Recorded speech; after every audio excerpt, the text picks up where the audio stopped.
हीना अपनी 4 बहुओं वंदिता, मनीषा, सलोनी, कुमुद के साथ अपने सबसे छोटे बेटे रोमन की शादी नेहा नाम की लड़की से करवाती है। नेहा एक अमीर घर से थी। नेहा जैसे ही गृह प्रवेश की रस्म करती है, तभी हीना बारी बारी उसे अपनी सारी जेठानियों से मिलवा देती है और कहती है, वंदिता बहू, जा छोटी बहू को उसके कमरे में छोड़ा। मनीषा, कुमुद और सलोनी, तुम सब मेरे साथ चलो। जो मेहमान जा रहे हैं उनको मिठाई और शगुन देना है। जी माँ जी, चलिए। इतना कहकर वो तीनों हीना के साथ उसके पीछे चल देती है और वंदिता नेहा को उसके कमरे में ले जाती है, जहाँ सुहाग रात की सेज सजी थी। तभी वंदिता बोलती है, देखो नेहा, ज्यादा तो मैं कहती नहीं, बस इतना कहती हूँ कि तुम भी अमीर घर से हो और मैं भी अमीर घर से हूँ। मैं सबसे बड़ी हूँ, तो घर में मेरा पूरा दबदबा है और मैं बस यही कहना चाहती हूँ कि तुम अपनी बाकी की 3 गरीब जेठानियों की मीठी सी बातों में मत आ जाना, समझी? अपनी अमीरी की फुल पावर रखना, बाकी तो तुम समझदार हो। इतना कहकर वंदिता वहाँ से चली जाती है। कुछ देर में कमरे में रोमन आता है, जिसके बाद दोनों पति पत्नी अपनी सुहाग रात को एंजॉय करते हैं। ऐसे ही शादी के कुछ दिन बाद हीना नेहा की मुंह दिखाई की रस्म रखती है, जिसमें आसपास की सभी औरतें और नेहा की सब जेठानियां नेहा के लिए तोहफा लाती हैं।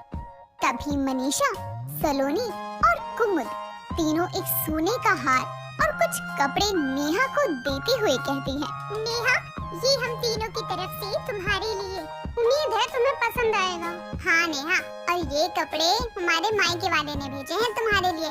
वो आज रस्म के लिए नहीं आ सके तो आशीर्वाद के तौर पर ये सब भेजा है। बहुत बहुत शुक्रिया दीदी, सब बहुत सुंदर है। नेहा इतना बोल ही रही थी कि तभी वंदिता हीरो का हार देती हुई नेहा से कहती है, अरे ये क्या मेरी गरीब देवरानियों, तीनों मिलकर अपनी छोटी देवरानी को सस्ता सा हार दे रही हो और ये सूती साड़ियाँ दे रही हो।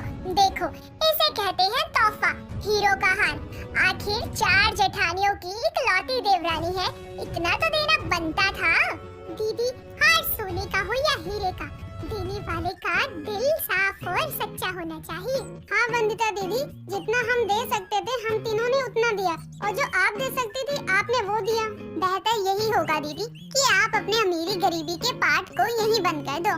नेहा, अगर हमारे दी हुई साड़ी तुम्हें पसंद नहीं है तो तुम बेशक से कह दो, हमें कोई शिकायत नहीं है। दीदी, मेरे लिए आप सभी के लाए तोहफे बहुत अजीज हैं। मेरे लिए कोई कम या ज्यादा नहीं है। और मनीषा दीदी ने सही कहा कि तोहफा प्यार से दिया हो तो वो छोटा या बड़ा नहीं होता, उसे बस दिल से स्वीकार कर लेना चाहिए। नेहा की बात सुनकर वंदिता का बुरा सा मुंह बन जाता है और वो चुपचाप साइड में खड़ी हो जाती है, जिसके बाद बाकी सभी औरतें भी मुंह दिखाई की रस्म करके वहाँ से चली जाती हैं। ऐसे ही दिन गुजरते जाते हैं। वंदिता नेहा को हमेशा ही अपनी साइड करने की कोशिश में लगी रहती।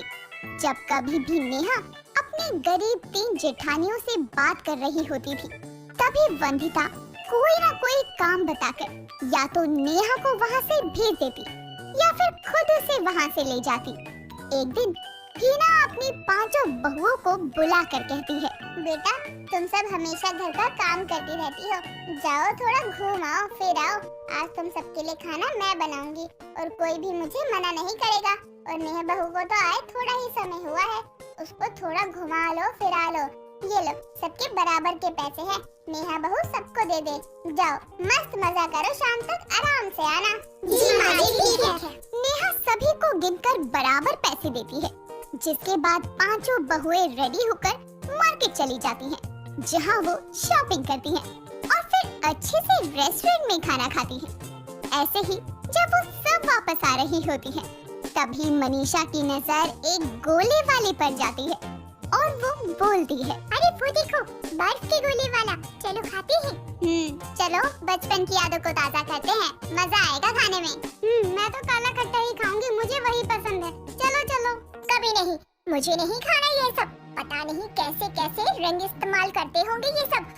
और अगर आइसक्रीम ही खानी है तो किसी अच्छे से आइसक्रीम पार्लर चलते हैं। अरे दीदी, जो मजा गोले की चुस्की लेकर खाने में है ना, वो मजा आपको किसी आइसक्रीम पार्लर में नहीं मिलेगा। तुम तीनों जितने गरीब हो, तुम्हारे शौक और पसंद उससे ज्यादा गरीब है।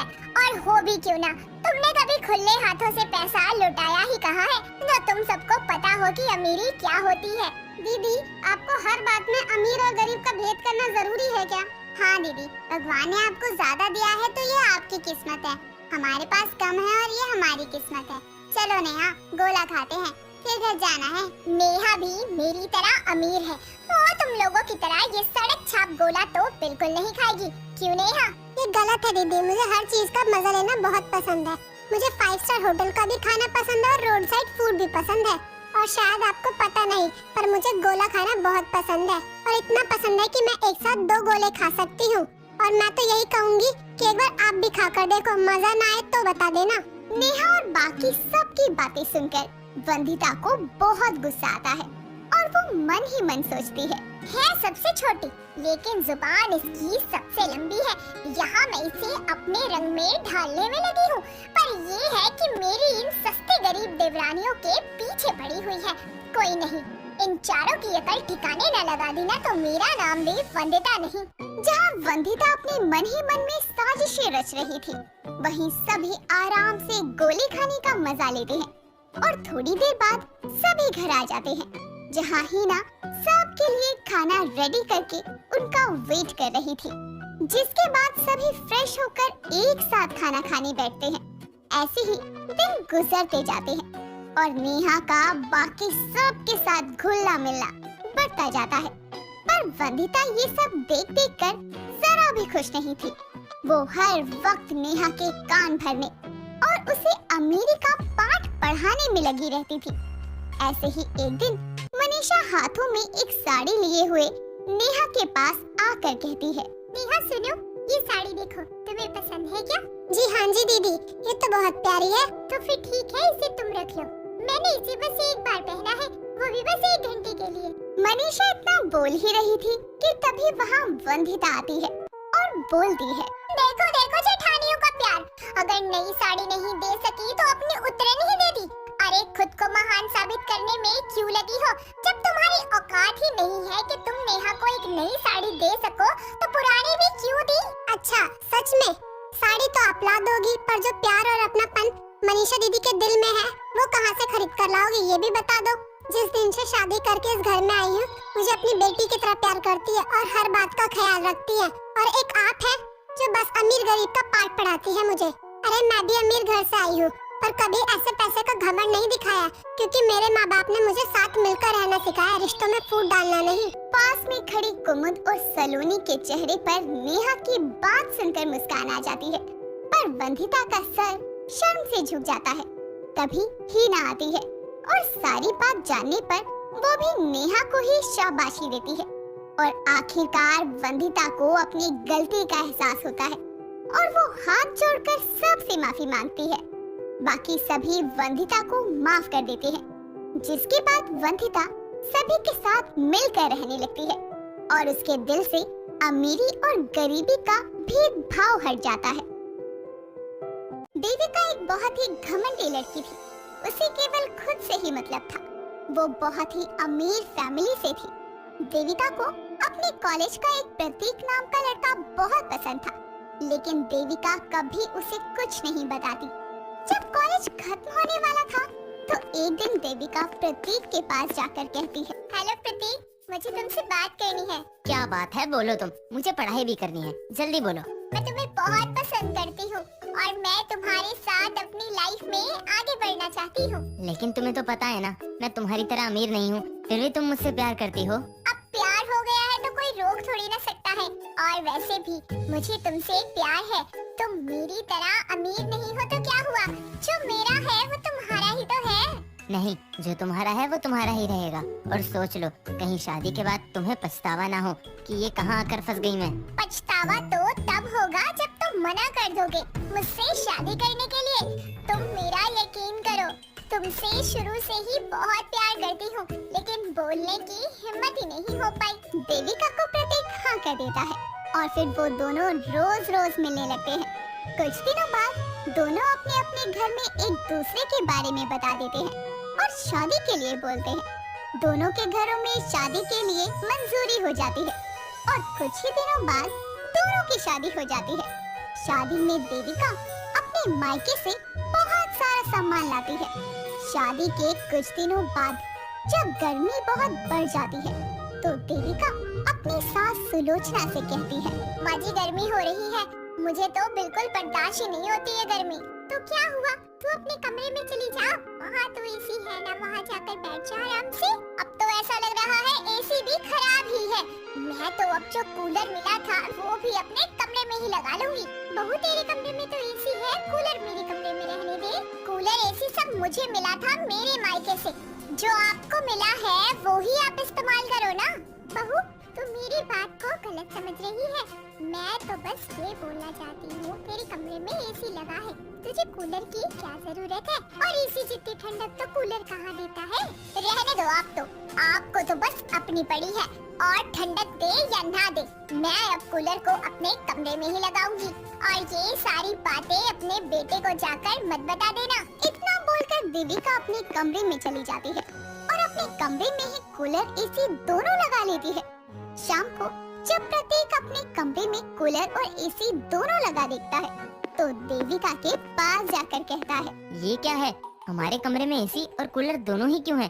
कूलर तो माँ के कमरे में था ना, तो यहाँ कौन लाया? माँ जी ने ही बोला था कि उनको कूलर की ठंडी हवा सेक जाती है, इसीलिए उनकी तबीयत खराब न हो जाए मैं कूलर अपने कमरे में ले आई। ठीक तो है ना माँ, कोई परेशानी वाली बात तो नहीं है ना? आप चिंता क्यों कर रहे हो, मैं हूँ ना, मेरे होते हुए माँ जी को कुछ नहीं हो सकता, वो बिल्कुल ठीक है। इतना बोलकर देविका आराम करने लगती है। कुछ दिनों बाद सुलोचना की सहेली सुनीता उनके घर आती है। सुलोचना सुनीता के लिए किचन में फ्रिज से पानी लेने जाती है कि तभी देविका वहाँ आकर बोलती है, आपको समझ है या नहीं, फ्रिज का ठंडा पानी क्यों ले रही हो, नॉर्मल पानी भी तो ले सकती हो। बहू वो मेरी सहेली आई है, उसके लिए ले रही थी फ्रिज का ठंडा पानी, उनके लिए लेना हो या किसी और के लिए लेना हो, आप नॉर्मल पानी ही लोगी। यहाँ पानी भी भरना पड़ता है, पानी पीने के बाद पानी मैं भर दिया करूँगी ना, इसमें कौन सी बड़ी बात है, आप तो ले जा सकती हूँ ना मैं पानी। वैसे भी पानी आपको ही भरना है, मुझसे तो ये सब नहीं होता। और रही बात ठंडा पानी पीने की, तो वो तो आप भूल जाओ, इतनी छोटी सी फ्रिज है, उसमें 4-5 बोतल ही तो पानी आता है, उसमें से भी आप ले जाओगी तो फिर मैं क्या पीऊंगी। इतना बोलकर देविका फ्रिज में लॉक लगाकर चली जाती है। सुलोचना देविका की किसी भी बात का बुरा नहीं मानती और वही करती जो देविका उसे करने की कहती। थोड़ी देर बाद सुलोचना अपनी सहेली सुनीता के लिए नॉर्मल पानी ले जाती है। पानी पीते ही सुनीता कहती है, ये क्या है, अरे ठंडा पानी तो दे देती, ये तो इतनी गर्मी में ऐसा लग रहा है कि उबाल कर पानी दे रही है। वो फ्रिज में अभी पानी रखा है तो ठंडा होने में टाइम लगेगा ना, इसलिए। चल कोई नहीं, जो नसीब में था वही मिला, इसी से काम चला लेती हूँ। अच्छा कूलर तो चला दे कम से कम, कूलर की ना तार खराब हो गई है, इसीलिए जब तक ठीक नहीं हो जाता इस्तेमाल कहाँ कर सकते हैं उसे। इतनी गर्मी में कैसे रह लेती है तू, मेरी तो थोड़ी देर में ही हालत खराब हो गई। अरे मेरी बहू है ना, उसके कमरे में एसी लगा है, जब ज्यादा गर्मी लगती है तो उसके कमरे में बैठ जाती हूँ। सही है तेरा, अमीर घर की बहू लाई है, ऊपर से तेरा इतना ख्याल भी रखती है, और क्या चाहिए तुझे। इतना बोलकर सुनीता चली जाती है और इसी तरह देविका कभी पानी के लिए अपनी सास को मना करती तो कभी कूलर पंखे के लिए। कई दिनों तक ऐसे ही चलता है और कुछ दिनों बाद देविका किचन में जाती है और जैसे ही वो किचन में घुसती है तो गर्मी के मारे तुरंत सुलोचना को आवाज लगाकर कहती है, माँ जी खाना बना दो, इतनी गर्मी में मुझसे किचन में खड़े नहीं हुआ जा रहा। थोड़ी देर रुक जा बहू, शाम तो होने दे फिर बना दूंगी, अभी तो किचन में आग लगी हुई है, मेरी तबीयत खराब हो जाएगी। बहाने मत बनाओ आप, और जाओ जाकर जल्दी से कुछ खाने के लिए बनाओ, भूख से मेरी जान निकले जा रही है और आपको अपनी पड़ी हुई है। मैं क्या कह रही हूँ, मैं तो बोल रही हूँ कि थोड़ी देर में बना दूंगी, अभी तो धूप हो रही है और घर भी पूरा गर्म हुआ पड़ा है। जब तक मैं नहीं आई थी घर में तब भी तो आप बनाती थी ना, अब क्या मेरे आते ही गर्मी हो गई। अब बस भी करो, कुछ दिन मैंने ये काम कर दिया ना वो भी बहुत है, अब बस। इतना बोलकर देविका चली जाती है और सुलोचना बेचारी चुपचाप गर्मी में देविका के लिए खाना बनाने लगती है। इसी तरह रोज रोज देविका खुद तो आराम करती और अपनी सास पर हुक्म चलाती और सुलोचना भी चुपचाप सब सह लेती। कुछ दिनों बाद देविका आराम से प्रतीक के साथ कमरे में एसी में बैठी होती है कि तभी अचानक से घर की लाइट चली जाती है। बाहर आते हैं तो देविका कहती है, अरे जरा पता करो ना, ये लाइट को क्या हो गया? इतनी गर्मी में बिना एसी कूलर के मैं नहीं रह सकती, जल्दी पता करो। अरे रुक तो जाओ, अभी तो लाइट गई है, थोड़ी देर में आ ही जाएगी, और अगर नहीं आती तो मैं पता कर लूंगा ना। हाय कितनी गर्मी लग रही है मुझे, और इनको तो कोई फर्क ही नहीं पड़ रहा। मुझे नहीं पता, तुम फोन करो कहीं भी, लेकिन लाइट बुलाओ जल्दी। बहू बोल रही है तो पता क्यों नहीं करता? आजा बहू, बैठ मेरे पास, मैं तुझे पंखे से हवा कर देती हूँ। इतना बोलकर सुलोचना देविका को हाथ पंखे से हवा करने लगती है और प्रतीक बिजली दफ्तर में पता करता है और पता करने के बाद दोनों को बताता है। मैंने अभी बिजली दफ्तर में फोन किया था, पता चला है बिजली का काम चलने की वजह से आज पूरे दिन बिजली नहीं आएगी। क्या? अब मैं कैसे रहूंगी पूरा दिन बिना लाइट के? गर्मी में तो मेरी जान निकल जाएगी। बहू तो परेशान मत हो, मैं हूँ ना तेरे पास, मैं यही रहूंगी और पंखा करती रहूंगी और ठंडे पानी का कपड़ा लगा दूंगी, तेरे आसपास ठंडक बनी रहेगी। सुलोचना देविका के लिए उसे पंखा करती है और जब इस तरह देविका सुलोचना को अपने लिए इतना करते हुए देखती है तो देविका को अपनी गलती का एहसास होता है और वो बोलती है, माँ जी मुझे माफ कर दो, आप मेरे लिए इतना कर रही हो और मैंने आपके साथ गलत बर्ताव किया, मुझसे गलती हो गई। बेटा माफी क्यों मांग रही है? जो तेरे दिल में आया तूने वो बोल दिया, और तू मेरी बहू है बस बोलने के लिए, लेकिन तू है तो मेरी बेटी ना, और मैंने तुझे कभी गलत नहीं समझा। थैंक यू माँ जी, आप बहुत अच्छी हो, आपने मुझे गलत नहीं समझा, जबकि मैंने आपके ऊपर इतना अत्याचार किया। देविका को अपनी गलती का एहसास होता है और वो सुलोचना से माफी मांगती है और फिर देविका सुलोचना के कमरे में भी एसी लगवा देती है। कनिका एक सुलझी हुई समझदार लड़की थी। अपने घर की बड़ी बेटी होने के नाते उसने अपने हर फर्ज को बखूबी निभाया था, लेकिन फिर भी उसको हर जगह अपमान और बेइज्जती के सिवा कुछ नहीं मिलता, क्योंकि उसका रंग सांवला था, जिसके कारण लोग उसके गुणों की तारीफ तो करते, लेकिन उसके सांवले रंग के कारण हर बार उसको नकार भी दिया करते, जिसके कारण उसकी माँ संध्या भी उससे कुछ उखड़ी उखड़ी रहती। एक शाम को कनिका अपनी माँ से बोलती है, माँ मंदिर में घी खत्म हो गया है, जरा मंगवा दो, मुझे पूजा करनी है।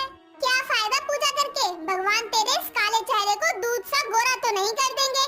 ऐसा क्यों बोल रही हो माँ? अगर मेरा रंग सांवला है तो इसमें मेरा क्या कसूर है? हाँ कसूर तो हमारा है जो तुझे जन्म दिया, और मेरा दिमाग मत घुमा और जाकर खुद ले आ। अपनी माँ की बातों से कनिका के दिल को बहुत ठेस पहुँचती है, लेकिन वो उनकी बातों को दिल से ना लगाकर घर से बाहर चली जाती है। उसके पीछे से उसके पिता गोपाल अपनी पत्नी से बोलते हैं, तुम क्यों इतना बुरा भला बोलती हो उस बच्ची को? अरे माँ हो उसकी, इतनी कठोर कैसे हो सकती हो? जानती हूँ माँ हूँ, लेकिन उसके साथ साथ श्रेया की भी माँ हूँ। कनिका के सांवले रंग के कारण उसका कहीं रिश्ता नहीं हो रहा, उम्र निकलती जा रही है उसकी। यही हाल रहा तो उसकी छोटी बहन भी हमेशा घर ही बैठी रह जाएगी। ऐसा क्यों सोचते हो? हमारी कनिका के लिए एक योग्य घर मिल जाएगा, जहाँ उसके रंग की वजह से उसको अपमानित नहीं होना पड़ेगा। मैं भी यही चाहती हूँ, पर डर है ऐसा होगा भी या नहीं, कहीं इसका सांवला रंग मेरी छोटी बेटी के लिए भी अभिशाप न बन जाए। कनिका की छोटी बहन श्रेया देखने में बेहद सुंदर थी, जिसके कारण कोई उन दोनों को बहन समझता ही नहीं था और श्रेया को भी उससे शर्म आती थी। लोगों के सामने कनिका को अपनी बहन वो नहीं बोलती थी, लेकिन एक दिन कॉलेज में कुछ लड़के श्रेया को तंग कर रहे थे, तभी कनिका वहाँ आकर बोलती है, क्या हुआ श्रेया? क्या ये लोग तुम्हें परेशान कर रहे हैं? आप क्यों आए हो यहाँ? कॉलेज में मेरी कोई रेपुटेशन है, यहाँ मत पता लगने दो कि तुम मेरी बहन हो, ठीक है? इसलिए जाओ यहाँ से। पर श्रेया मैं तुम्हारी बहन हूँ, ऐसे कैसे तुमको मुसीबत में छोड़ के अकेले चले जाऊँ? कनिका की ये बात सुनकर आसपास के लोग बातें करने लगते हैं कि श्रेया इतनी गोरी है और उसकी बहन इतनी सांवली। अपने बारे में आसपास के लोगों को खुसर-पुसर करता देखकर श्रेया गुस्से में कनिका से बोलती है, मिल गई कलेजे को राहत, करवा दी ना मेरी बेइज्जती। अब भगवान के लिए यहाँ से चली जाओ, वरना मैं भूल जाऊंगी कि तुम मेरी बड़ी बहन हो। बाकी तो मैं तुमसे घर आकर बात करती हूँ। श्रेया की बात सुनकर कनिका की आंखों में आंसू आ जाते हैं और वो रोते हुए घर आकर बोलती है, हे भगवान, मेरे इस सांवले रंग से बाहर वाले तो क्या, मेरे घर वाले भी परेशान हो गए हैं। मेरी माँ मुझे हमेशा कोसती रहती है। मेरी अपनी बहन मेरे इस रंग को अपने लिए अभिशाप मानती है, मुझे अपने साथ कहीं लेकर नहीं जाती है। लड़का चाहे कैसा भी हो, अंधा, बहरा, गूंगा, लंगड़ा, लेकिन लड़की उसे गोरी ही चाहिए। और अगर लड़की सांवली हो तो उसके गुणों को अनदेखा कर दिया जाता है। क्यों हमेशा सांवले रंग की लड़कियों को ही नीचा दिखाया जाता है? आखिर क्यों? कनिका की ये सारी बातें दरवाजे पर खड़े उसके पिता सुन लेते हैं, जो अपनी बेटी के पास आकर उससे बोलते हैं, कनिका बेटी, ऐसे भगवान को दोष नहीं देते, वो जो भी करते हैं अच्छे के लिए करते हैं। कुछ अच्छे के लिए नहीं किया पापा, आप ही बताओ ना क्या अच्छा हो रहा है? तुझे अभी इसका पता नहीं चलेगा, वक्त आने पर सब सामने होगा, क्योंकि भगवान की इस बनाई दुनिया में हर रंग का समान महत्व है। इसीलिए अपने अंदर कभी भी खुद के लिए नकारात्मक विचार मत आने दिया कर, समझी? ठीक है पापा, मैं ऐसा ना सोचूं तो भी ठीक है, लेकिन पास के लोग तो मुझे ये सब सोचने पर मजबूर कर ही देते हैं। कनिका को अपने पापा से थोड़ी हिम्मत मिलती है, लेकिन तभी गुस्से में तिलमिलाती हुई श्रेया कॉलेज से आकर चिल्लाते हुए बोलती है, माँ कहाँ हो? जल्दी आओ, मुझे आपसे कुछ जरूरी बात करनी है। श्रेया के चिल्लाने की आवाज सुनकर उसकी माँ, पिता और बहन कनिका बाहर आते हैं, जिसके बाद श्रेया अपनी माँ से बोलती है, माँ मैंने आपको 1000 बार बोला है कि दीदी को बोल दो कि कॉलेज में मेरे आसपास भी ना भटके, लेकिन आज इन्होंने मेरे सभी दोस्तों के सामने मेरी इंसल्ट करवा दी। अरे क्या हुआ? क्या किया कनिका ने? अरे मैं अपने कुछ दोस्तों के साथ खड़ी थी तो वहाँ आकर सबको बता दिया कि मेरी बड़ी बहन है। पता है सबने मेरा कितना मजाक उड़ाया। कहते हैं कि तेरी बहन के ऊपर कोई काला साया है या काले साए में तेरी बहन रह रही है। बताओ कितनी बेइज्जती महसूस हुई मुझे। तो इसमें कनिका का क्या दोष? दोष तो तेरे घटिया सोच वाले दोस्तों का है, जो लोगों को उनके रंग रूप को देखकर इज्जत देते हैं। अरे तुझे तो उनको एक थप्पड़ मारना चाहिए था कि तेरी बहन के बारे में उन्होंने ऐसा बोला। हाँ, आप तो लोगे ही दीदी की साइड। मुझे तो आपने कभी बेटी माना ही नहीं, एक दीदी ही है आपकी आदर्श औलाद। श्रेया तू शांत हो जा। और कनिका, तुझे कितनी बार बोला है कि श्रेया से कॉलेज में दूर रहे। अरे तेरी वजह से उसकी पहले ही शादी नहीं हो रही, कहीं कॉलेज में भी उसका कोई दोस्त नहीं बना तो बेचारी अकेली पागल सी हो जाएगी। वाह, तुम भी अपनी इस बिगड़ैल बेटी की बजाय इस बेचारी पर ही अपना जोर चलाओ, क्योंकि ये तुमको पलट के जवाब नहीं देती ना, इसलिए इसकी शराफत का तुम दोनों माँ बेटी फायदा उठाती हो। कनिका मेरी भी बेटी है और कोई सौतेली नहीं, सगी है, लेकिन मैं एक की वजह से दूसरी की जिंदगी बर्बाद नहीं होने दे सकती। इसलिए कनिका तू अब से कॉलेज नहीं जाएगी। पर माँ अगले हफ्ते मेरे एग्जाम है। कोई एग्जाम नहीं देने, घर रहकर अपने चेहरे पर सुबह शाम उपटन लगाना, ताकि तुम्हारा ये सांवलापन दूर हो और कोई अच्छा सा रिश्ता आए तुम्हारे लिए, ताकि तू भी अपने घर में सुखी रहे और हम भी। माँ आपको मुझसे छुटकारा चाहिए। कनिका इस वक्त फालतू सवाल मत पूछ और अपने कमरे में जा। जब मेरी बेटी की किस्मत चमकेगी ना, तो तुम दोनों माँ बेटी की आंखें फटे की फटी रह जाएंगी। कनिका रोते हुए अपने कमरे में चली जाती है, लेकिन अब वो अपने इस रंग से और अपनी इस अपमान वाली जिंदगी से तंग आ चुकी थी। बाहर वालों की नाराजगी ने तो उसको इतना तोड़ा नहीं था जितना उसके घर वालों की बातों ने, जिसके कारण कनिका बाहर आना जाना बंद कर देती है और कुछ दिन ऐसे ही निकल जाते हैं। एक दिन श्रेया के पास कॉलेज में एक हैंडसम सा लड़का प्रतीक आता है, जिसको देखकर श्रेया खो जाती है। तभी वो चुटकी बजाकर उससे बोलता है, ओ हेलो, कहाँ खोई है मैडम आप? सॉरी, वो आप हो ही इतने हैंडसम कि आपको देखने के बाद आपकी बातों पर ध्यान ही नहीं गया। ओह, पर आपका ये फ्लर्ट हो गया हो तो प्लीज मेरे एक सवाल का जवाब दे दीजिए। हाँ बोलो। वो आपकी बहन कॉलेज क्यों नहीं आ रही? क्यों, आपको उससे क्या? वैसे भी उस अंधेरी नगरी को माँ ने हमेशा के लिए घर के अंधेरे में बंद कर दिया। क्या मतलब? मतलब उसने कॉलेज छोड़ दिया है, अब वो घर पर रहती है। Okay, thank you. प्रतीक इतना पूछकर वहाँ से चला जाता है। उसको जाता देखकर श्रेया मन में सोचती है, सही बहाना बनाया है बच्चों पार करने का। लाइन मेरे पर मारना चाहते थे और बात मेरी बहन की करने लगे। कोई नहीं, जाओ तुम भी क्या याद रखोगे, श्रेया ने तुमको भाव दिया। श्रेया प्रतीक को पहली बार देखकर ही उस पर फ्लैट हो जाती है। शाम को जब वो घर आती है तो देखती है कि प्रतीक एक औरत के साथ उसके घर आया है। साथ ही श्रेया के माता पिता भी बहुत खुश नजर आते हैं। ये देखकर वो सोचती है, यार ये लड़का कितना औसम है, आज कॉलेज में बात की और शाम को रिश्ता लेकर घर ही आ गया। श्रेया के घर आते ही उसकी माँ उसकी पहचान करवाते हुए बोलती है, जी इससे मिलिए, ये है श्रेया मेरी छोटी बेटी, और श्रेया बेटी ये है प्रतीक और उसकी माँ निर्मला देवी। अपनी कनिका का हाथ मांगने आए हैं ये। क्या दीदी का? तुम पागल हो, कहाँ तुम और कहाँ मेरी दीदी? अरे उनके चेहरे पर अंधेरे के सिवा कुछ नहीं है, तुमने उनको पसंद कैसे कर लिया? मिस श्रेया, कनिका मेरी होने वाली पत्नी है, तो सोच समझ कर बोलिए। और मैं उससे बहुत समय से प्यार करता हूँ। कॉलेज में उसके नेचर और समझदारी ने मेरा दिल जीत लिया। उसके गुणों के आगे मेरा ध्यान कभी उसके रंग पर गया ही नहीं, और उसका सांवला रंग कोई अभिशाप नहीं है जिसके कारण वो इस दुनिया में बस दुख ही झेलती रहे। हाँ हाँ, मैं अपने बेटे से पूरी तरह से सहमत हूँ। अरे अगर लड़की के रंग को महत्वता देकर उसके गुणों को छुपा दिया जाए तो ये तो बहुत ही छोटी सोच है। और मुझे तो कनिका पहली नजर में ही पसंद आ गई थी। मैं तो जल्द से जल्द उसे अपने घर की बहू बनाना चाहती हूँ। सच कहा है किसी ने, भगवान के घर देर है अंधेर नहीं। आज मेरी बेटी के गुणों और काबिलियत के लिए एक सही घर खुद चल कर आया है। मैं बहुत खुश हूँ। भाई साहब, अब खुशियाँ अकेले अकेले मनाएंगे या मेरी बहू को भी लाएंगे? संध्या अपनी बेटी कनिका को सबके सामने लाती है, जिसके बाद कनिका अपनी होने वाली सास का आशीर्वाद लेती है और उसका रिश्ता एक ऐसे लड़के से जुड़ जाता है जिसके लिए उसका सांवला रंग एक अभिशाप नहीं बल्कि वरदान था। रसोई में खाना बनाकर सारिका पल्लू से अपना पसीना पोंछते हुए बाहर आती है। उसकी सास सोफे पर पड़ी खर्राटे ले रही होती है।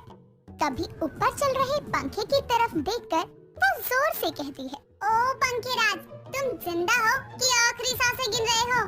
नहीं मतलब कौन सी स्लो मोशन की बीमारी हो गई है तुम्हें? इतनी बिजली खाते हो, थोड़ी ठंडी हवा नहीं दी जाती? अरे बोरा गई है क्या कि चलते पंखे से ऐसे बतिया रही है जैसे वो अभी बोल पड़ेगा? तो क्या करूं? आप लोगों के सामने मेरे भौंकने का तो कोई असर ही नहीं होता, तो सोचा पंखे को ही कोस लेती हूँ। क्या पता यही मेरी सुनकर नीचे टपक पड़े और इसके खराब होने पर घर में कूलर का आगमन हो। हाँ तो अपने कमरे वाले पंखे को सुना जाकर यहाँ बड़बड़ाकर मेरी नींद का क्यों सत्यानाश कर रही है? हाय दैया, सासू माँ इंसान हो की मूर्ति, इतनी गर्मी में ऐसे मोटे सोफे पर पसरी पड़ी हो, नींद कैसे आ रही है आपको? यहाँ मैं पसीने से चिपचिप हो रही हूँ और ऊपर से ये पंखा हवा तो देना ही भूल गया है। जब जानती है कि गर्मी हो रही है तो क्यों मुंह से आग उगल रही है? बोल बोल के सर दर्द और बढ़ा दिया। सास बहू की खिटपिट सुन अंगड़ाई लेता हुआ सारिका का पति प्रीतम कमरे से आकर कहता है, सारिका, ठंडा शरबत पिला दो यार। तुम कमरे में सो रहे थे? हाँ मतलब नहीं, वो मैं कमरे में टीवी देखने गया था तो देखते देखते आंख लग गई। हे भगवान, मैं पूरे दिन अपने कमरे का पंखा नहीं चलाती ताकि रात को सोने के वक्त थोड़ी ठंडी हवा तो देगा वो पंखा, और ये आदमी पूरे 4 घंटे से पंखे में सो रहा था। अरे आप माँ बेटे को तरस नहीं आता मुझ पर? सारिका यार, ये साल जाने दो, मैं अगले साल पक्का पक्का कूलर ले आऊंगा यार। अच्छा तो पक्का पक्का ये भी बता दो कि अगला साल आएगा कब? अगले जन्म में? क्योंकि पिछले 2 सालों से तो पक्का पक्का सुनकर मेरे कान पक गए हैं। देखो सेकंड हैंड ही दिला दो, मैं काम चला लूंगी। अरे आप दोनों का क्या है, किचन में तो मुझे खटना पड़ता है। किसी दिन गर्मी में तड़प तड़प कर मर जाऊंगी ना, तब मांगते रहना चाय पानी शरबत। मेरी तो किस्मत ही खराब है। हाय दैया, हर 4 दिन पर नौटंकी करने बैठ जाती है। प्रीतम बेटा एक काम कर। हाँ अब बनी ना बात। अब सासू माँ बस इन्हें कूलर लाने को कह दी। इसे गर्मी भर के लिए मायके छोड़ा, इसको गर्मी भी नहीं लगेगी और ना ही ये नौटंकी करेगी। ये सुनते ही सारिका का मुंह बन जाता है और वो अकड़ में कहती है, मैं कहीं नहीं जा रही, यहीं मरूंगी गर्मी में, लेकिन मायके नहीं जाऊंगी। हाँ, कैसे कंजूस ससुराल वाले हैं, आंसू भी बहा लिए फिर भी दिल नहीं पिघलता इनका। लेकिन मैं भी हार नहीं मानूंगी, कूलर की हवा तो मुझे चाहिए, चाहे जैसे मिले। इतना कहकर वो पैर पटकती हुई कमरे में चली जाती है। सारिका गर्मी के चलते बहुत समय से अपनी सास और पति को कूलर लेने के लिए मना रही थी, लेकिन वो दोनों कोई ना कोई बात या बहाना बनाकर उसकी बात को टाल दिया करते थे। समय बीतता है, ऑफिस के काम से प्रीतम कुछ दिनों के लिए बाहर चला जाता है। एक रोज सारिका अपनी सास के कहने पर सामने वाली पड़ोसन के घर से अपने बर्तन वापस लेने उसके घर जा ही रही थी कि तभी वो देखती है कि उसके बाहर वाली खिड़की पर नया कूलर लगा है। बताओ, इस निम्मी आंटी ने भी नया कूलर ले लिया। हाय, इसके बगल में खड़ी हूँ, कितनी ठंडक महसूस हो रही है। वो तो होगी ही ना, इतना महंगा कूलर जो आया है। अरे आंटी आप, मैं तो बस अंदर ही आ रही थी। वो आप परसों डोसा और चटनी लेकर गई थी ना, उसकी आपने प्लेट कटोरी वापस नहीं की थी। अरे बर्तन कौन से भागे जा रहे हैं बहू, आ अंदर कूलर की हवा खा ले ठंडी ठंडी। इतना कहकर वो सारिका को खींच कर अंदर ले जाती है। कूलर की हवा लगते ही जैसे सारिका के चेहरे पर रौनक आ जाती है। कुछ देर में वो बर्तन लेकर वहाँ से चली जाती है। अगले दिन सुबह जब सुमति पूजा करने मंदिर में जा रही होती है तो सारिका के कमरे से उसे कुछ आवाज आती है और वो दरवाजा जोर से बजाते हुए कहती है, बहू, अरे ओ बहू, ये आवाज कैसी है? इतनी सुबह चल क्या रहा है कमरे में? तभी कुछ देर बाद आवाज आनी बंद हो जाती है और दरवाजा खुलते ही सुमति को ठंडक सी महसूस होती है। तो वो सारिका से कहती है, क्या हुआ सासू माँ? क्या हुआ नहीं, क्या चल रहा है तेरे कमरे में? आवाज कैसी थी? आवाज? अरे हाँ, वो आवाज तो मिक्सी की थी। जूस बना रही थी ना मैं अंदर कमरे में। अच्छा, शक्ल से तो लग रहा है अभी उठी है। वैसे भांग खाकर सोई थी क्या? इतनी देर तक तो गर्मी के मारे उठ जाया करती थी। क्या है सासू माँ, सुबह सुबह सवालों की बरसात कर रही हो? आदत डाल रही हूँ ऐसे सोने की, क्योंकि आप लोग तो इस जन्म में मुझे कूलर के दर्शन करवाओगे नहीं। जाओ मैं। दोनों सास बहू बातें कर ही रही थी कि तभी गली से किसी के चिल्लाने की आवाज सुनकर दोनों बाहर जाती हैं। तो देखती है कि सारा मोहल्ला बाहर इकट्ठा हुआ है और पड़ोसन निमी हाथ में बाल्टी लिए रोते हुए बोल रही है, हाय मोहल्ले वालों, देखो जरा, कोई कमबख्त मेरा नया नवेला कूलर चोरी कर लेकर चला गया। अरे कीड़े पड़े उसको। बताओ, मैं तो कूलर में पानी डालने आई थी और कूलर ही चोरी हो गया। हे राम, मोहल्ले में कौन नालायक कूलर चोर हो गया? आंटी जी, कहीं आप उसी कूलर की बात तो नहीं कर रही जो नीले कलर का था, पहिए वाला, जिसकी ठंडी हवा में बैठकर मैंने आपसे कल बात की थी। हाँ हाँ बहू, वही पहिए वाला। तूने देखा है क्या? हाँ, अपने सपनों में। वो क्या है ना, मेरी सासू माँ तो कूलर दिलाती नहीं, तो अपने सपनों में ही कूलर देख लेती हूँ। ए सुमती, तेरी बहू तो मेरे जले पर नमक छिड़क रही है। शांत हो जा निम्मी बहन, और बहू तो अपना कूलर राग मत गा यहाँ पर। तभी निम्मी का बेटा विक्की फोन पर गेम खेलते हुए पार्क से आता है तो पड़ोसियों की भीड़ लगी देखकर कहता है, क्या हुआ माँ, भंडारा वंडारा करी हो क्या? इतना जमघट क्यों लगा है? तेरी बारात निकलने वाली है ना, नालायक नल्ले, कहाँ मर रहा था? पता है, हमारा कूलर चोरी हो गया। क्या? ये कूलर कौन चुराता है? अरे विक्की, होगा कोई सड़ी गर्मी का मारा बेचारा। बेचारा भाभी, ये कूलर चोर होगा कोई आवारा। मोहल्ले वालों, अपने अपने कूलर में लोहे की जंजीर लगवा लो, वरना ये कूलर चोर तुम्हें भी ठंडी हवा नसीब नहीं होने देगा। हाय दैया, मेरा कूलर। निम्मी का कूलर चोरी होने पर सभी मोहल्ले वाले सावधान हो जाते हैं। तो एक दिन सुमति को दोपहर के समय फिर सारिका के कमरे से वही आवाज आती है। वो कमरे की तरफ बढ़ने ही लगती है कि लाइट चली जाती है और सारिका कमरे से बाहर निकल दरवाजा लॉक किए बिना ही सोफे पर जाकर बैठ जाती है। बहू, ओ बहू। सासू माँ, इतना भी अंधेरा नहीं है कि मैं दिखूं नहीं। जोर से क्यों आवाज दे रही हो? तेरी तबीयत तो ठीक है ना? अब मेरी तबीयत को क्या होना है? नहीं, वो लाइट जाने पर तू आज भड़क नहीं रही, वरना तो बत्ती गुल होने पर 4 बातें मुझे और 40 बातें बिजली विभाग को सुना देती थी। वो अभी कुछ ज्यादा बोलकर तो फायदा भी क्या है? इतना बोला तो कुछ नहीं हुआ। अब मेरे पास कुछ है ही नहीं बोलने को, क्योंकि ना बत्ती जानी बंद होगी, ना आप मुझ पे तरस खाकर कूलर ले आओगी। समय बीतता है, लेकिन अब तक निम्मी के कूलर चोर का पता नहीं चलता। तो सारिका अपने कमरे को बंद रखा करती थी। एक रोज निम्मी घर आकर सुमति से बातें कर रही होती है और उसे कुछ अजीब सी आवाज आती है। तूने नया कूलर लिया है क्या? नहीं, अरे ये आवाज ना मिक्सी की है। वो बहू है ना, वो उसी में जूस निकाल कर पीती रहती है। अच्छा, वो मेरा कूलर भी ना ऐसी ही आवाज करता था, इसलिए ना। बहू, जरा चाय नाश्ता ले आ। उसके इतना बोलते ही फिर बत्ती गुल हो जाती है। तब तक सारिका चाय बनाने किचन में चली जाती है। सुमती कहती है, हाय दया, इस बत्ती गुल की तो झंझट ही अलग है। आजा निम्मी, बहू के कमरे में बैठते हैं। वो बहू अपना कमरा बंद रखती है ना, तो ठंडक रहती है वहाँ। दोनों जैसे ही सारिका के कमरे में कदम रखते हैं तो लाइट आ जाती है। लाइट के आते ही उसके कमरे में रखा कूलर चालू हो जाता है, जिसकी आवाज सुन सारिका किचन से भागी भागी कमरे में आती है और कूलर को देखकर निमी और सुमती हैरान हो जाते हैं, क्योंकि वो कूलर निमी का था। तो तू है कूलर चोर बहू? मेरा कूलर, तेरी बहू कूलर चोर निकली सुमती। इस लाइट को भी अभी आना था। बहू जवाब दे, क्यों चोरी किया तूने कूलर? अरे जवाब दिला नहीं रही थी तो मैं क्या करती? कर लिया मैंने कूलर चोरी, बन गई मैं कूलर चोर बहू। पहले ही मेरी बात मान लेती तो मुझे चोरी ही नहीं करनी पड़ती ना। अरे ओ सुमती, पहले अपना काम छोड़कर कूलर ला अपने घर में, वरना तेरी ये कूलर चोर बहू पूरे मोहल्ले के कूलर चुरा चुरा कर ठंडी हवा खाती रहेगी।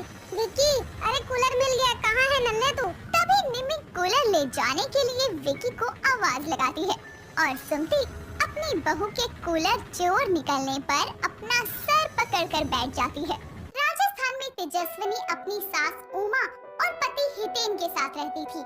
उनके 2 बच्चे थे, बड़ा बेटा पारस और छोटी बेटी दीक्षा। ऐसे ही एक दिन जब तेजस्विनी कढ़ाई बुनाई कर रही होती है और दीक्षा अपनी माँ से बात, तभी पारस अपने कुछ दोस्तों के साथ पार्टी करके घर आता है और घर आते ही दीक्षा के सर पर मारते हुए अपनी माँ से बोलता है, माँ इसको कुछ काम काज सिखा दो, वरना ससुराल में जाकर हमारी नाक कटवा देगी, बोझ कहीं की। मुझे तो सब कुछ आता है, तू अपनी सोच। शादी होने के बाद तू अपना घर कैसे संभालेगा? दीक्षा थारा बड़ा भाई है, यूं नहीं बोलिया करते। आने दे बापू और दादी को, तब देख तेरी जुबान कैसे बंद होती है। कुछ ही देर बाद उमा बाहर से अपने हाथों में सब्जियां लेकर आती है और पारस अपनी दादी के पास जाकर उनसे बोलता है, दादी थारे को और बापू को कोई टेंशन है कि ना? के होया हमारा लाल, तू काहे ने इतनी चिंता कर रहा है? किस बात की टेंशन है? अरे मैं इस बोझ की बात कर रहा हूँ जो हमारे सर पे बैठी है। गांव में इससे भी छोटी छोटी लड़कियों के ब्याह हो गए, पर अब तक इसका ही ना हुआ। अरे मैं पूछू हूँ इस घर में किसी को होश वोश है कि ना? अरे इस कलमुही का ब्याह कराने के लिए मारे धोरे पैसे को नहीं, अपने आप इसका बाप देख लेगा। इसके दहेज का खर्चा वही ले लेगा। तू उठे या मेरे पास दाल बाटी खा ले। उमा पारस को दीक्षा के सामने अपने हाथों से दाल बाटी खिलाती है और ये सब देखकर दीक्षा को बहुत बुरा लगता है और वो अपने रूम में जाकर रोने लगती है। शाम को हितेन घर आता है और उसके आने के बाद उमा और पारस उसकी शादी की बात करती है। हितेन इस बारे में अपने दोस्त से बात करता है और कुछ पैसों के लालच और दीक्षा से पीछा छुड़वाने के लिए हितेन उसकी शादी एक अमीर घर के बड़े लड़के कार्तिक से करवा देता है। दीक्षा भी अपने परिवार वालों की मर्जी से बिना शिकायत किए ही वो शादी कर लेती है। शादी के बाद तेजस्विनी को पता चलता है कि हितेन ने चंद पैसों के लिए दीक्षा की शादी कार्तिक से की है, तो तेजस्विनी हितेन से बोलती है, कैसे बाप हो, वो थारी छोरी थी जिसे तूने पैसों के लिए बेच दिया। तू अपना मुंह बंद रख समझी, वो क्या काम आती हमारे, जो मैं उसके ब्याह के लिए इतने पैसे खर्चूं। काम तो हमारा पारस आएगा, वही बनेगा हमारे बुढ़ापे का सहारा। ये बोलकर हितेन वहाँ से चला जाता है और ऐसे ही दिन बीतते हैं और पारस गलत संगति में पड़ जाता है। अब आए दिन पारस रात को नशे की हालत में घर आता और जो पैसे उसे दिए जाते या तो घर के किसी काम के लिए या फिर किसी अन्य काम के लिए, तो वो उन्हें जुए में हार जाता। ऐसे ही एक दिन पारस हितेन से कुछ पैसे मांगता है और हितेन के मना करने पर वो मौका देखकर घर के सारे पैसे चुराकर अपने दोस्तों के पास जाकर जुआ खेलने लगता है। वहीं तेजस्विनी खाना बनाते हुए दीक्षा को याद करती है कि तभी उसके घर पर फोन आता है और तेजस्विनी कॉल उठाकर बोलती है, हेलो कौन? माँ, मैं थारी लाडो। माँ, थाई कैसी हो? मेरे को भूले तो नहीं? अच्छा सब कैसे है वहाँ?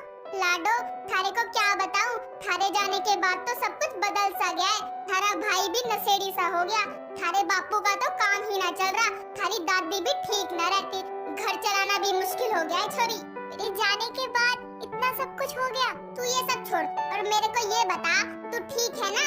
तुझे तेरी माँ की इतने दिनों से याद ना आई? माँ मैं अठे बहुत खुश हूँ। थारे को पता है हमारे ससुराल वाले घने चोखे से मने सराखों पे रखते हैं। और हाँ, तुम्हारी तो याद मुझे हर वक्त आती है, पर क्या करूँ, बापू सा और दादी सा के डर से मैंने कभी कॉल ही नहीं किया। मारी लाडो, तू जहाँ भी रहे खुश रहे, बस मेरे को और कुछ ना चाहिए। अच्छा माँ, मैं अब रखती हूँ। तेजस्विनी अपनी बेटी को खुश देखकर सुकून की सांस लेती है कि तभी हितेन जोर से चिल्लाते हुए तेजस्विनी के पास आकर उससे बोलता है, नरेश भाई को पैसे देने के लिए मैंने कुछ पैसे घर में रखे थे, कहाँ गए वो पैसे? मारे को कुछ ना पता, भाई कौन से रुपयों की बात कर रहे हो? क्या करूँ मैं? अगर मैंने टाइम रहते उसके पैसे उसको ना दिए तो हमारा घर छिन जाएगा तेजस्विनी। आपने ये घर गिरवी रखा है, पर क्यों? माँ के ऑपरेशन के लिए। माँ जी के ऑपरेशन के और जो दीक्षा के ब्याह के जो पैसे मिले थे उसका क्या किया? वो अपने नालायक निकम्मे बेटे के पीछे खर्च कर दिया। तू मुझसे सवाल जवाब मत कर और जाकर काम कर अपना, मैं कुछ और देखता हूँ। हितेन परेशान होकर वहाँ से चले जाता है, जिसके कुछ दिन बाद नरेश उनके घर आकर उन्हें धमकी देकर जाता है। ऐसे ही एक दिन फिर दीक्षा अपनी माँ से बात करने के लिए अपने मायके में फोन करती है और अपनी माँ को रोता देखकर दीक्षा उससे बोलती है, क्या हुआ माँ? हाय रो क्यों रही हो? सब ठीक से ना? अब तने के बताऊं, यहाँ कुछ ठीक ना है लाडो। दीक्षा अपनी माँ से बात करके इस बारे में अपने पति से बात करती है, जिसके बाद कार्तिक अपने कुछ आदमियों से बोलकर उसके पिता का सारा कर्जा चुका देता है। साथ ही उसकी दादी के इलाज के लिए भी उनके घर कुछ पैसे भेज देता है, जो कि पारस के हाथ लग जाते हैं। और उन पैसों को देखकर पारस खुद से बोलता है, मेरे कंजर बाप के पास इतना सारा खजाना रखा है और मुझे पता भी ना। वहीं दूसरी ओर हितेन नरेश को कॉल करके कर्ज चुकाने के लिए कुछ और समय की मोहलत मांगता है, जहां उसे पता चलता है कि उसका कर्ज किसी और ने चुका दिया है। ये सुनकर हितेन तेजस्विनी का हाथ पकड़कर उससे बोलता है, देखा, मैंने बोला था ना, हमारे बुढ़ापे का सहारा हमारा हितेन होगा, ना कि दीक्षा। आज मैं बहुत खुश हूँ। मैं जिसे निकम्मा समझ रहा था, आज उसने बिना कुछ बताए मेरा सारा कर्जा चुका दिया। पर पारस के पास इतना रुपया आया कहाँ से? तेजस्विनी और हितेन ये सब सोच ही रहे होते हैं कि तभी पारस अपने हाथों में नोटों की गड्डी लेकर वहाँ आता है और उन दोनों से बोलता है, साले बुड्ढे बुढ़िया, इतना खजाना छुपा रखा है और बोलते हो कि पैसा नहीं है। पर हमारे पास सच में इतने पैसे नहीं है और हमें तो आज खुशी है कि तूने अपने माँ बाप की मदद की, नरेश भाई का सारा कर्जा चुकाकर, और तो और अपनी दादी के इलाज के लिए भी। क्या बकवास करो हो, मैंने कोई कर्जा न चुकाया और मुझे ना रहना तुम भिखारियों के साथ। मैं चलाई हूँ पैसे लेकर अपने दोस्तों के घर ऐश की जिंदगी जीने। ये बोलकर पारस सारा रुपया और अपनी माँ के गहने लेकर अपने माँ बाप को अकेला बेसहारा छोड़कर चला जाता है। उसके जाने के बाद दीक्षा का कॉल आता है और वो अपनी माँ से बोलती है, माँ मैंने कुछ पैसे भेजे थे, थाने मिल गए? लाडो, वो सारे पैसे तो पारस लेकर चला गया, अब तेरी माँ और बापू को देखने वाला कोई ना है। माँ ऐसा क्यों बोल रही हो? मैं आ रही हूँ। दीक्षा अपनी माँ का फोन रखकर कार्तिक के साथ अपने मायके जाती है, जहाँ वो अपनी दादी का अच्छे से इलाज करवाती है, अपने माँ बाप का अच्छे से ख्याल रखती है। कुछ महीनों बाद उसकी दादी का देहांत हो जाता है, जिसके बाद दीक्षा अपने माँ बाप को अपने साथ शहर ले आती है। शहर में दीक्षा को अपने पति के साथ काम करता देख हितेन को अपनी सोच पर शर्म आती है और वो अपनी बेटी से माफी मांगते हुए बोलता है, मैंने तेरे साथ कितना गलत किया, फिर भी तूने मेरा भला किया। मैं जिसे अपने बुढ़ापे का सहारा मानता रहा, वही मुझे असहारा छोड़कर चला गया। बापू साहब ऐसी बातें क्यों कर रहे हैं? आखिर आज मैं इतनी खुश हूँ तो सिर्फ आप ही की वजह से तो हूँ। आप ही की वजह से मुझे कार्तिक जी मिले और जाने अनजाने हुई उस गलती को आप भूल जाइए, क्योंकि अब मैं आपकी बेटी नहीं, आपका बेटा भी हूँ। दीक्षा हमेशा के लिए अपने पिता को अपने साथ रख लेती है, जिसके बाद दीक्षा को अपने बाप का प्यार मिलता है, जिसके लिए वो बरसों से तरस रही थी।